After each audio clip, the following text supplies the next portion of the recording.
할렐루야, 좋은 아침입니다. 오늘도 하나님께서 우리에게 귀한 하루를 열게 하셨습니다. 하나님의 말씀으로 오늘 하루를 시작하고 또 하나님께 기쁨을 드리며 우리에게 또 오늘 이 말씀이 깊은 깨달음과 의미가 있는 그런 시간이 되기를 원합니다. 우리 사도신경으로 신앙을 고백하며 말동화 시작하도록 하겠습니다. 나는 전능하신 아버지 하나님 천지의 창조주를 믿습니다. 나는 그의 유일하신 아들 우리 주 예수 그리스도를 믿습니다.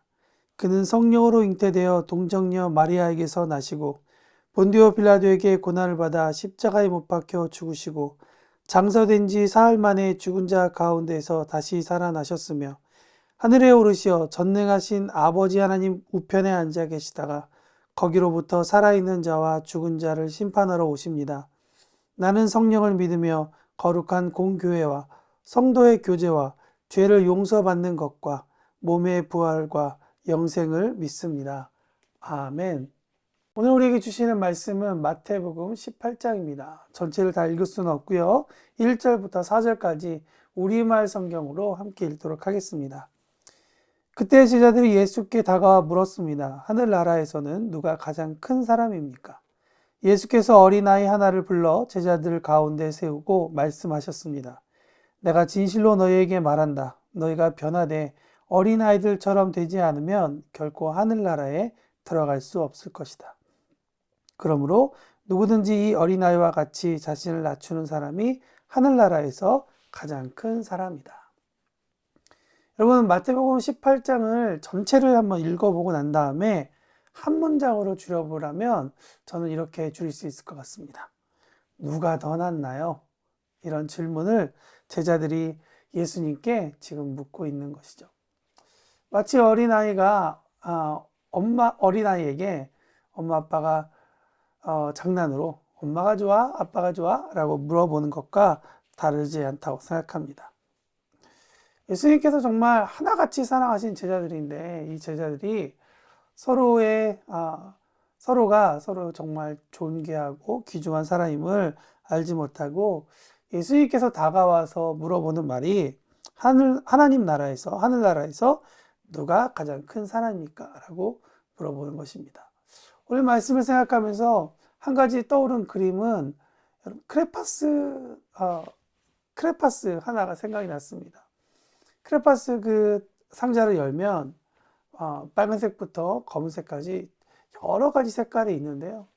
그 색깔 중에 어떤 색깔이 가장 좋고 존귀하고 또 가장 중요하냐라고 물어볼 수는 없을 것 같습니다. 왜냐하면 크레파스마다 저마다 칠해야 할 곳과 칠해야 할 그런 쓰임을 받는 곳이 다르기 때문이죠.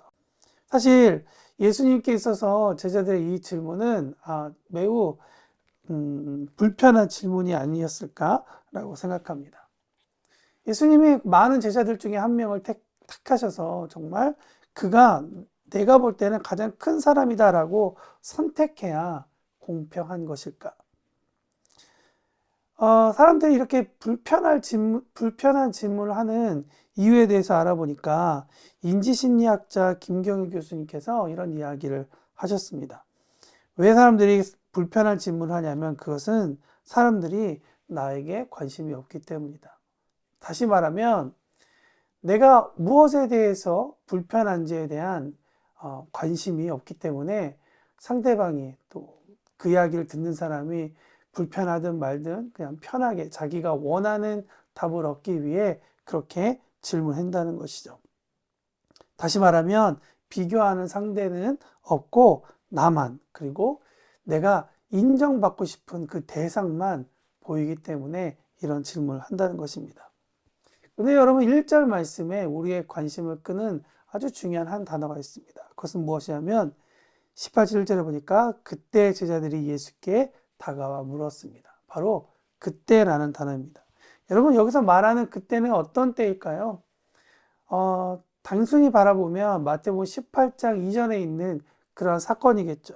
마태복음 17장 중반부에 보면 예수님께서 제자들에게 그의 인생의 마지막 부분에 대해서 이야기하고 있습니다. 곧 사람들의 손에 넘겨져서 죽고 부활할 것이라는 말씀을 하셨고 제자들은 이 이야기를 듣고 매우 슬픔에 잠겼다라고 마태복음 17장 22절과 23절에는 그렇게 이야기하고 있습니다. 자신들의 선생님이 죽는다는, 다시 말하면 예수님께서 곧 죽을 거야 라는 그런 이야기가 선포되고 난 다음에 그 공동체 가운데에는 아마 조금은 무거운 그런 분위기가 있지 않았을까 생각합니다. 그럼에도 불구하고 그들의 이 싱숭생숭한 이 분위기 가운데에서도 제자들이 바로 누가 더 하늘나라의 높은 자가 될 거냐라는 식의 비교를 하고 있으니 예수님의 마음도 편하지 않으셨겠다라는 생각을 하게 됩니다. 비록 예수님의 제자들이긴 하지만 그들은 아직 사도행전 시대, 다시 말하면 아직 성령의 불세례를 받지 못한 사람들이었죠. 예수님과 아주 가까이 있지만 예수님의 말씀을 다 이해하지 못하고 체득하지 못한 사람들이었다는 것입니다. 이 말은 무엇을 얘기하냐? 각 제자들이 아직은 그들이 살아온 세월만큼 세상에서 가르치고 배운 그대로 하나님 나라를 생각하고 하나님의 나라의 것을 말하고 하나님 나라를 그려보고 그렇게 하고 있으니 그들이 생각하고 있는 하나님의 나라와 정말 하나님의 나라에 큰 차이가 있었다. 다시 말하면 제자들이 그리고 있는 하나님 나라에는 많은 오류가 있었다라는 것을 우리는 알게 됩니다. 제자들은 서로에 대해서 더 큰 자가 되기 위한 비교의 대상으로 아마 서로를 바라보았던 것 같습니다. 즉 어떤 대상으로 서로를 판단하는 방식으로 그들은 세상 가운데에서 배웠고 세상에서 그렇게 자라왔고 여전히 그들은 그런 방식으로 살고 있었다는 것이죠. 한 사람의 대상을 서로 판단하는 방식으로 바라보는 그러한 시선, 예수님은 그 시각의 변화를 원하셨다는 것입니다. 하나님 나라에서 큰 자가 되는 것은 다른 사람과 비교되어서 더 나은 사람이 되는 것이라면 하나님 나라에 들어가는 것을 이렇게 설명할 수 있을 것 같습니다. 그것은 내가 다른 사람보다 무언가 더 잘했기 때문에, 내가 그 어떤 사람보다 조금 더 낫기 때문에 내가 하나님 나라에 들어가고 하나님 나라에서 큰 자가 된다라는 그런 이론으로 발전할 수 있을 것 같습니다. 그것은 아주 크나큰 오류죠. 오히려 하나님 나라에 들어가는 것은 전적인 하나님의 은혜라는 것이죠. 나의 힘이 들어가서 변질된 하나님의 나라를 내가 은혜 가운데 들어가서 누리고 경험하고 있다고 아주 마음속 깊은 곳으로부터 잘못된 오류가 계속 자라나고 있을 수도 있다는 것이죠. 이것은 제자들이 근본적으로 잘못된 길을 가고 있었기 때문에 예수님께서 그의 제자들 가운데 다시 한 번 더 하나님의 나라에 대해서 가르쳐 주시는 그러한 계기가 되었다고 생각합니다. 저는 여기서 우리 모두가 한 가지 한번 생각해 봤으면 좋겠습니다. 만일 우리가 하나님 나라를 누리고 있다면 그것은 나의 의의 한 스푼이 들어간 그런 첨부된 변질된 은혜가 아니라 온전한 하나님의 크신 사랑으로 누려지는 하나님의 은혜라는 것을 우리가 꼭 기억했으면 좋겠습니다.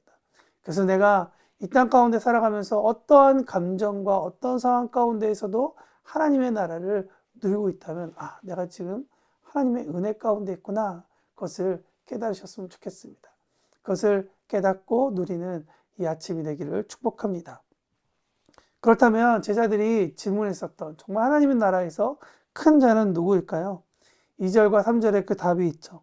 예수께서 어린아이 하나를 불러 제자들 가운데 세우고 말씀하셨습니다. 내가 진실로 너희에게 말한다. 너희가 변화되 어린아이들처럼 되지 않으면 결코 하나님 나라에 들어갈 수 없을 것이다. 이 말씀 가운데 아주 중요한 두 가지가 나옵니다. 하나는 하나님 나라에 들어가는 일과 또 하나는 하나님 나라에서 큰 자에 대해서 얘기하고 있죠. 오늘 말씀을 잘 읽어보면 어린아이가 순수하기 때문에 하나님 나라에 들어간다라고 성경은 이야기하지 않습니다.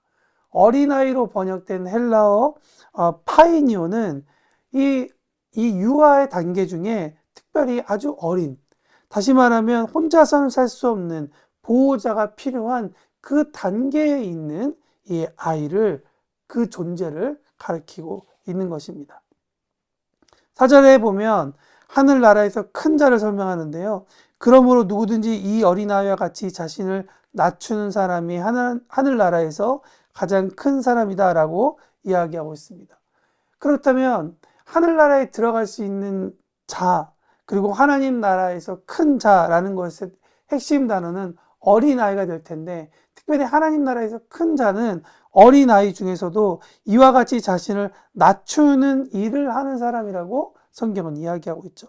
원어적인 의미를 보면 내리 누르고 또 굴욕을 주고 아래로 이끌다라는 그런 의미가 이 자신을 낮추는다라는 말의 의미 가운데 있음을 우리는 알아야 합니다. 여러분, 이 단어가 큰 자를 설명하는데 아주 적절하게 그렇게 쓰이고 있다는 것이죠. 오히려 큰 자를 설명하기 위해서 예수님은 자신을 낮추는 일, 내리 누르는 일을 설명하면서 오히려 어떤 의지에 의해서 내가 스스로 나를 누르고 낮추는 그것이 바로 큰 자다라고 예수님께서 말씀하고 있습니다. 언뜻 잘 이해가 되지 않는 것 같죠. 근데 여러분, 예수님께서 제자들에게 사실은 하늘나라에서 큰 자가 어떤 자이다라는 것을 오늘 본문 18절에서 제자들은 물어보고 있지만 이미 5장 19절에 이야기하셨습니다. 이 계명 중에 아주 하찮은 것 하나라도 어기고 또 남에게도 그렇게 하도록 가르치는 자는 하늘나라에서 가장 작은 사람이라고 불릴 것이다. 그러나 누구든지 이 계명을 지키며 가르치는 사람은 하늘나라에서 큰 사람으로 불릴 것이다 라고 얘기하죠. 큰 자, 바로 계명을 지키고 가르치는 사람입니다. 예수님께서 제자들에게 그리고 이 모든 크리스찬들에게 주신 새 계명이 있습니다. 무엇이죠? 하나님 사랑, 이웃 사랑입니다. 하나님을 사랑하기에 이웃을 사랑하기 위해 하나님의 방식, 세상의 방식보다 아주 좁아 보이는 그 방식을 지키며 그것을 또한 사람들로 살아갈 수 있도록 가르치는 사람. 하나님의 말씀을 마음을 다하여 뜻을 다하고 힘을 다해 사랑하는 사람. 그것이 바로 하나님께서 말씀하시는 큰 자라는 것입니다. 그렇기 때문에 5절은 이렇게 얘기하죠. 또 누구든지 내 이름으로 이런 어린아이 하나, 하나님의 나라에 하나님의 보호가 필요한 사람을 영접하면 나를 영접하는 것이다 라고 이야기하는 것입니다. 여기서 보면 하나님께서 사람을 대하시는 방식에 대해서 아주 잘 나와 있죠.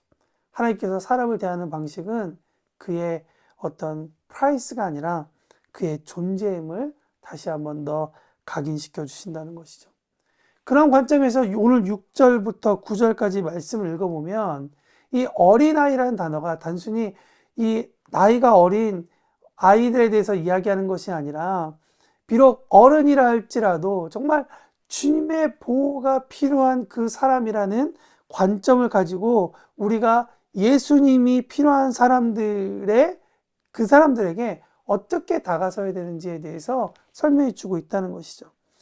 성경은 예수님이 필요한 사람들을 시험에 빠뜨리지 말라고 강조하시고 10절 말씀에 보니까 작은 사람들 가운데 한 명이라도 업신여기지 말고 22절에 보면 형제의 잘못을 율법이 말하는 완전한 행위 7번을 넘어서 그 수에 70을 곱한 무한의 수만큼 반복하여서 용서하는 것이 결국 나란 사람이 작은 영혼을 가볍게 여기지 않고 존귀하게 여기도록 삶의 방향을, 길의 방향을, 우리의 시선을 하나님의 것으로 바꾸게 한다라고 이야기하고 있는 것입니다.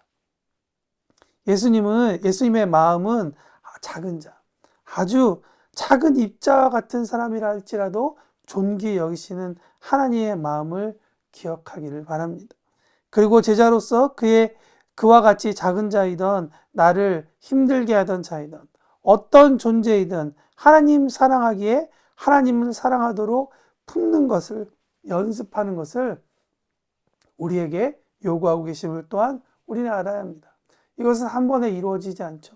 반복하여서 우리 가운데 연습되어지고 또 꾸역꾸역 우리 가운데 일어나야 되는 그런 일이라고 생각합니다. 이것이 너무나 중요한 이유가 있는데요. 그것은 무엇이냐면 내가 이것을 실천할 때 생명으로 들어가는 일이 되기 때문이다 라고 오늘 8절은 이야기하고 있습니다. 결론의 말씀을 드립니다. 하나님의 나라를 누림은 100% 그분의 은혜임을 알고 우리가 오늘 그 은혜를 감사하며 하루를 살아가기를 원합니다. 두 번째, 세상은 사람을 가격으로 보도록 비교하게 하지만 하나님은 유일한 존재로 보심을 기억하며 나의 소중함을, 그리고 우리와 함께하고 있는 사람의 소중함을 알아서 존귀히 대하는 우리의 하루가 되기를 소원합니다. 마지막으로 35절 말씀에 이런 말씀이 있습니다. 만일 너희가 진심으로 자기 형제를 용서하지 않는다면 하늘에 계신 내 아버지께서도 너희에게 이와 같이 행하실 것이다 라고 말씀하시는데요. 오늘 우리 마음을 무겁게 하고 또 우리의 마음 가운데 오랫동안 그렇게 잠가두었던 그런 용서하지 못하는 형제가 생각이 난다면 오늘 진심으로 그를 용서할 수 있도록 성령님께 간구하여 그 용서하는 일을 한번 경험해보는 그런 아침이 되기를 원합니다. 그래서 그 용서함을 통하여 끊어진 관계가 회복되어지는 것을 통해 하나님께 영광을 돌리고 우리에게는 즐겁고 행복한 그런 하루가 되기를 소원합니다. 오늘도 기도하시고 또 오늘도 다짐하시고 적용하셔서 승리하시는 하루 맞기를 여러분 축복합니다. 다 함께 기도하겠습니다.